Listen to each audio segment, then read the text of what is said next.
Un chef-d'œuvre, c'est quoi? À travers cette vidéo, je vais donner des idées pour nous préserver, quoi qu'il en coûte. Mon idée pour la France la dépasse. Je ne donne pas cette idée à France 2 ni à des présentateurs mielleux, mais j'offre cette idée aux citoyens. Je profite de ce temps d'angoisse et de réflexion pour rappeler comment les béances démocratiques du passé nous ont conduits à ce chaos. Comme beaucoup d'entre nous, nous sommes en danger d'extinction, anti-héros dépassés par la réalité. Pour ceux qui s'accommodent de l'air du temps, branchés, impatients, inciviques, nerveux, réagissant à la moindre émotion, sans discernement, surtout, partager cette vidéo pouce vers le bas. Vu la bêtise qui s'internationalise, détrôner les vidéos commerciales ne me paraît pas absurde. Il faut dépasser le milliard de vues, pouce en bas, et toucher ceux qui marchent sur la tête. Pourquoi ce monde est barge? Pourquoi en sommes-nous là? Que faut-il faire? Comme Nostradamus, nous pourrions prédire l'avenir sans pour autant pouvoir le soigner, car les problèmes du futur ont pris naissance il y a déjà bien longtemps dans le passé. En prédisant l'avenir sombre, nous ne ferions que précipiter la chute, car les barges vont continuer de s'impatienter, de s'énerver, d'être insensés, pris de panique et de peur. Quand les Anglais ont pris peur, conscients d'être isolés sur leur île, ils ont pillé et massacré le monde. Je vous dis ce qu'il faut faire et non ce qu'il va advenir. Je demande à Sky, aux Thinkerviewers, aux think tankers de traduire ce texte. Ne sommes-nous pas tous dans le même bateau? Les barges qui s'enrichissent deviennent régulièrement des englués, ou GCC à l'aile près. Vous avez compris, engluer signifie trahir au plus profond de l'humanité, et la corruption en est le ferment. Veuillez ne pas engager de démarches dignes des englués, vous seriez lâche parmi les lâches, en augmentation sur les réseaux antisociaux. Je suis maître artisan, mes idées sont souvent reprises par des industriels irrespectueux, pillés en quelque sorte, pour être développées à grande échelle. Échelle corrompue, celle des englués qui robotisent, puis délocalisent, puis finissent par faire travailler des enfants dans des conditions déplorables, dans des usines robotisées, délocalisées aux normes moyenâgeuses. Vive le progrès! Les médias permettent de manipuler les masses d'autant plus facilement que nous sommes majoritairement honnêtes et nous pensons donc que les autres aussi. Or, la tricherie est si aisée qu'ils ne peuvent se retenir. Il nous faudra bien sûr les sanctionner en place publique. Depuis la nuit des temps, face à l'adversité, les vieux sont sages mais timorés, les jeunes impétueux. Tu peux te fracasser contre le mur de ton autolatrie narcissique si tu veux, mais seul, n'entraîne pas la France. Les idées que je vais révéler ici sont inédites. Avant de foncer sur l'idée, écoute. Si je te dis ce fruit est délicieux, et avant même que je puisse le décrire, saveur, couleur, forme, provenance, saisonnalité, tu t'es jeté pour le manger, tu as sali le présent, rendu le savoir inutile, donc bestialisé la vie, été irrespectueux, que mérites-tu? Ma première idée est de maintenir la mort en vie. Pour apprécier la vie, il faut la respecter et la comprendre, d'où l'enseignement. La langue parlée comme écrite devient le véhicule du savoir. En nous exprimant clairement, nous pouvons poser les bonnes questions, formuler les bonnes réponses, tandis que les erreurs d'expression, les fautes d'orthographe ou de grammaire nous abaissent. Combien d'excellents travailleurs manuels sont catalogués par manque d'assurance en français? Le mauvais communicant n'inspire pas, quand bien même le bon sens lui appartient. Hé, Manuel, qu'est-ce que tu fous? L'idée que je vais révéler ici s'adresse à tous, bien sûr aux gens exemplaires, conscients de la bêtise humaine, ces gens si rares qui vont partager de toute leur force cette vidéo négative dans ce monde pervers pour établir la vérité, pouce vers le bas. Existe-t-il encore des personnes exemplaires? Qui parmi les patrons a refusé la prime? Continueras-tu de critiquer les aides quand les concurrences sont faussées? Qui parmi les fonctionnaires a accepté son sort? Quelle est ta mission déjà et pourquoi cette sécurité d'emploi? Qui parmi les élus va diviser ses indemnités? Le bateau coule, mais tu restes aussi sur tes acquis, n'est-ce pas? Qui pense que les chômeurs sont responsables de leur sort? Beaucoup trop. Qui pense que les migrants sont responsables de leur sort? Beaucoup trop. Oui, nous sommes dans le même bateau. Chaque fois que l'on jette de l'argent par la fenêtre, Le bateau coule un peu plus. Personne pour le réparer le moment venu. Comment jette-t-on l'argent par les fenêtres? Le tourisme? L'énergie? L'immense gaspillage d'énergie. Quels sont les effets secondaires quand l'énergie est dite hyperabondante comme le nucléaire? L'abus. Que provoque l'abus? Une atteinte indélébile à la nature. N'oublie pas, jadis, des exemplaires demandaient déjà des conditions concernant l'usage du pétrole, du gaz et du charbon. Jamais écouté. 200 ans de gabegie, 10 000 ans de réparation. Et toi, le mania du pétrole, ne te mets pas une balle dans la tête, répare. Tes enfants aussi le réclament. S'il y a une entité céleste, elle va nous le faire savoir. Le mensonge de l'électricité nucléaire surabondante produit des effets secondaires comportementaux irréparables, construit l'absence de respect de la vie à des fins d'autonomie supposées, les mines d'uranium. Je demande des sanctions. Ma deuxième idée donc de sanctionner, établir une peine capitale matérialiste, tout saisir. Toutes celles et ceux qui nous ont mis dans le pétrin depuis le XVIIIe siècle, principalement les banques, les places boursières, les fraudeurs qui défiscalisent, les manias du pétrole, du gaz, la presse, les industriels corrompus et j'en passe. Nous appellerons ces 50 prochaines années de plein emploi le grand démontage planétaire. Pas besoin d'une troisième guerre mondiale pour créer des emplois, ni attendre 2028 le remboursement des 750 milliards d'emprunts. Le grand démontage pacifique suffira. Tout le superflu devra être démonté. Les tâches ingrates du restant industriel seront allouées aux corrompus. À plus d'1 million d'euros de fraude équivalent à la totalité des salaires d'une carrière d'ouvrier, c'est une personne qui crève. Proposition d'euthanasier en douceur les gros fraudeurs de plus d'1 million d'euros. Le grand démontage, c'est une vision infiniment plus puissante que l'IA, l'inintelligence abrutissante. Filme vers là aussi. Ouais, mais je filme Jacques qui descend là. Ouais, mais tu fais les deux. Bon, ok. Là, je reviens. Ça donne une idée de la hauteur, la façade.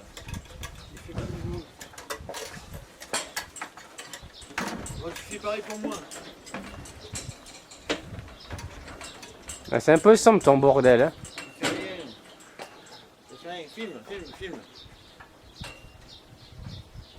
Il l'a niqué. Pète un coup.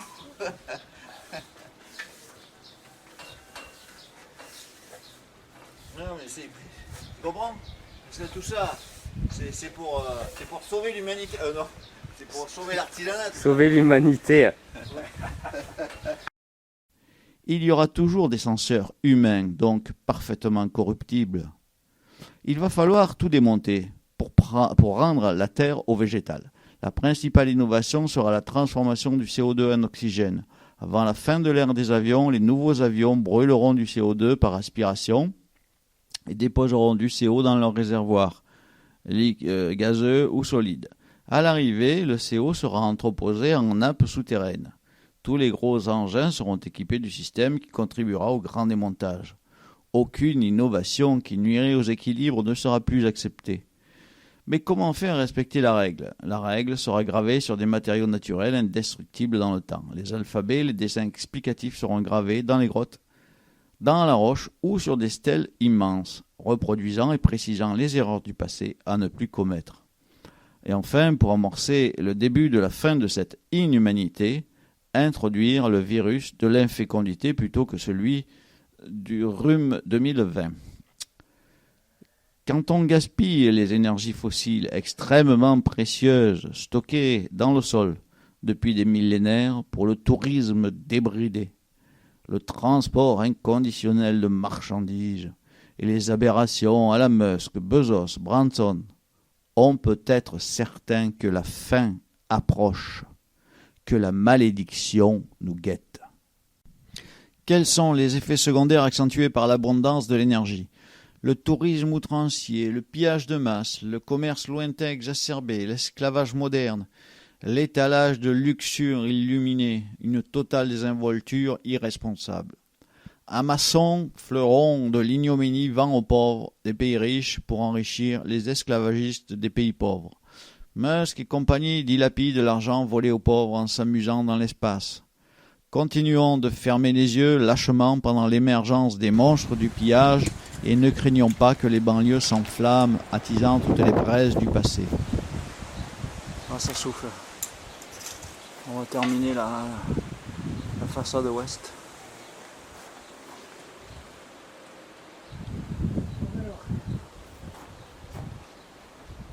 Bon, finalement, le boulot c'est fatigant, mais ça permet des rapports conviviaux. Et puis seul c'est difficile, pas que physiquement, psychologiquement. Heureusement on a des collègues qui viennent nous aider. Et puis après tout, dans le travail manuel, il y a de l'ancrage, de la confiance, il y a tout ça qu'on perd à cause de tout ce monde industriel qui nous casse définitivement la qualité du travail pour l'industrialiser. On n'a pas besoin de vous là, ça va trop vite, ça va trop loin, on n'a plus rien à faire. Si c'est pour s'avaler des hamburgers et des apéros, et ça sert à rien tout ça. Il y a un moment, il faut savoir dire stop. Et ces théories à l'américaine, inculquées aux étudiants des hautes études, affirmant qu'il n'y a pas de mal à se faire du bien, commencer par le dessert avant l'essentiel, et qui fait que nos jeunes veulent faire l'apéro avant le travail, qu'ils veulent toujours avoir fini avant de commencer, dont l'impatience tend tous les rapports. Que faire maintenant, lorsque la population est quasi entièrement atteinte par le virus de la cupidité? Il faut un reset général. Comment? Répandez cette vidéo à profusion, pouce vers le bas. L'énergie solaire est assez bien répartie sur Terre. Elle a été freinée parce que c'est l'énergie de la répartition, et les dirigeants n'en veulent pas. Est-elle propre? Non, bien sûr. Depuis des millions d'années, nous vivons avec. Elle participe à la vie de tous les êtres vivants. Elle sacralise si bien la dominance céleste que ni l'orgueil de milliers de scientifiques, ni la monstruosité de milliers d'essais nucléaires, ni la collapsologie ne pourront l'atteindre. Le soleil nous tuera bientôt en masse parce que les fous ont sous-estimé sa puissance. Je suis maître artisan, j'ai façonné de très belles choses et j'espère surtout de belles âmes. Je vais vous conduire pas à pas à l'idée qui va modifier la rotation de la Terre, le cours insensé de ce monde. Comment? Former encore, apaiser cette soif de connaissance. Mais attention, la formation c'est un tout, le contenant et le contenu vont de pair. L'instruction introduite dans un réceptacle corrompu nuit à l'humanité. Bon, on s'apprête à finir la façade ouest. Donc ici, on met le couvre-joint, le dernier couvre-joint.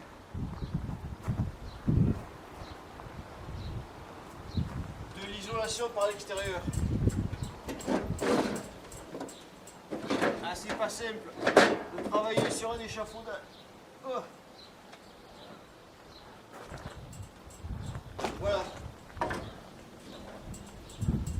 Donc ça se termine en beauté. Grâce à Jacques qui est venu aider, parce que sur un échafaudage, monter, descendre, c'est très épuisant. Alors, il faut s'adapter sans arrêt.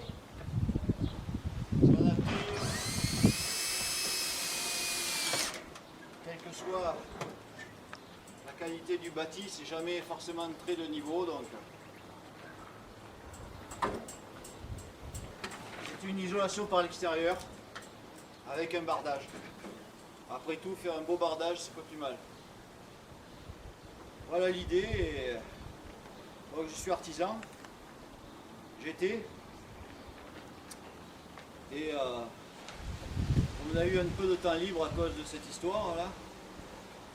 Cette histoire qui vient de nous dire que l'essentiel c'est de ne pas gâcher le travail. Il faut le faire du travail de qualité et éviter que l'industrie vienne nous piquer le travail parce que quand on n'a plus rien à faire, l'oisiveté est la mère de tous les vices.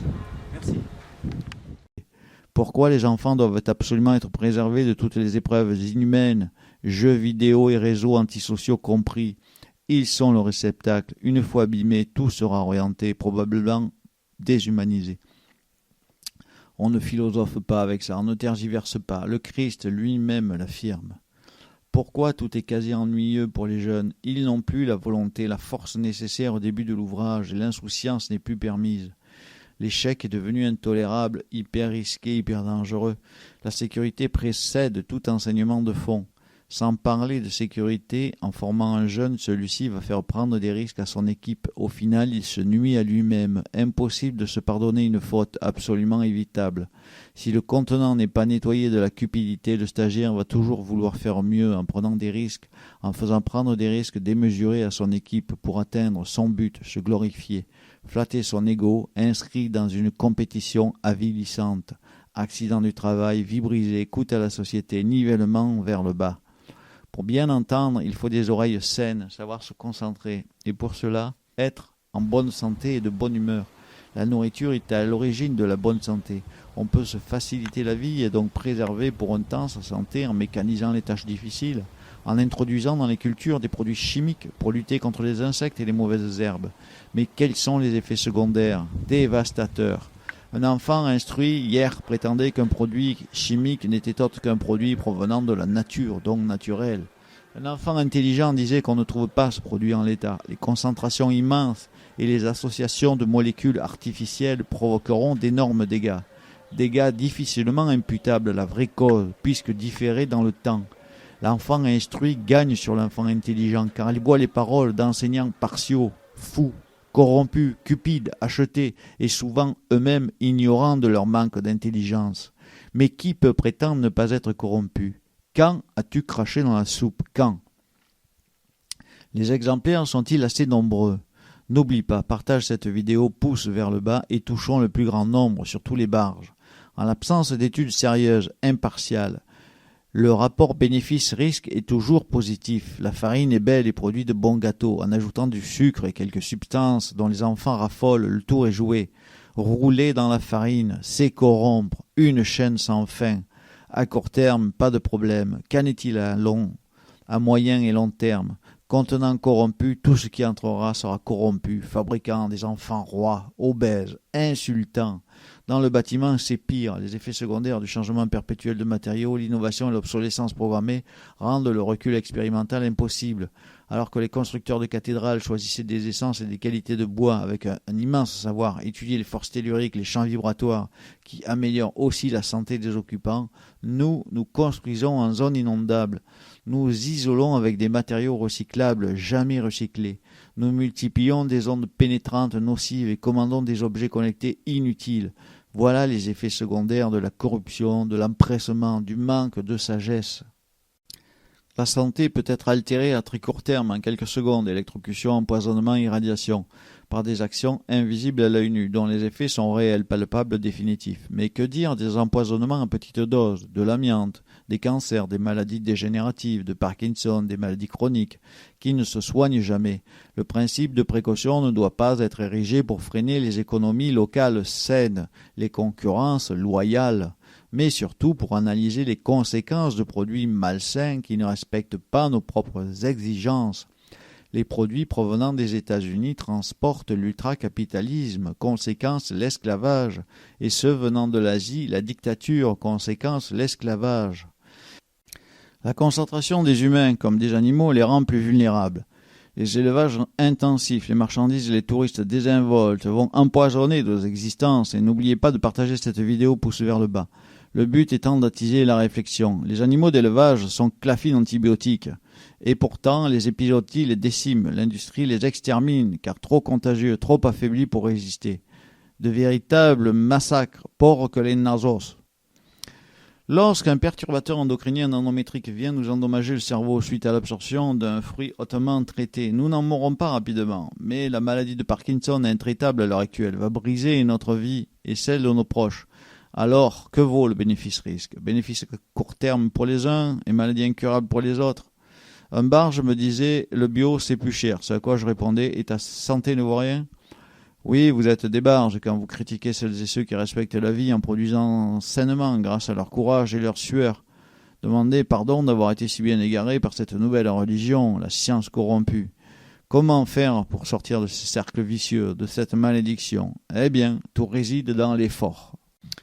Voilà pourquoi j'ai réalisé ce chef-d'œuvre. Avec de très bons amis qui ont participé et se sont remplis de la force d'une réalisation exemplaire.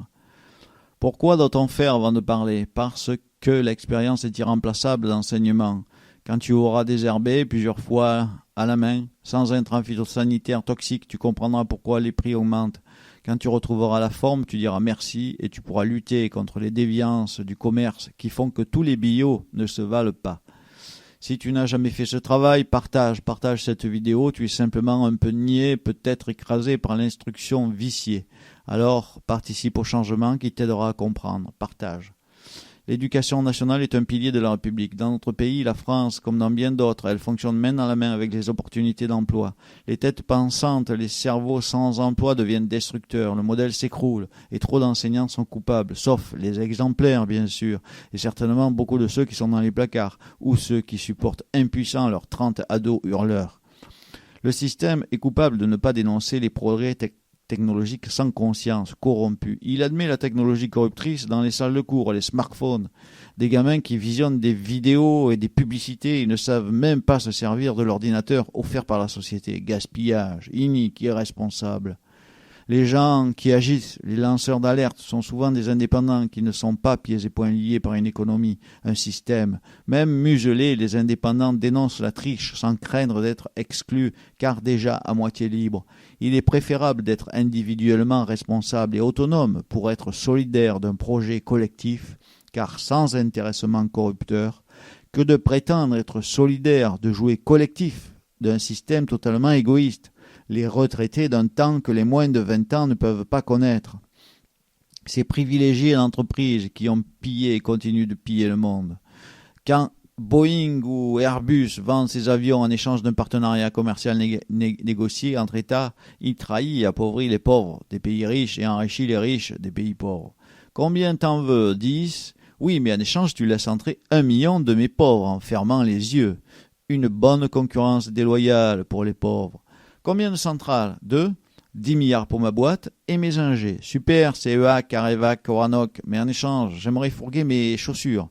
Combien? 500 millions de paires à 20 € en moyenne. Du travail pour nos esclaves et des petits prix pour vos pauvres. Quels sont les effets secondaires? Concurrence déloyale, incompréhension, écœurement, chômage, vie brisée.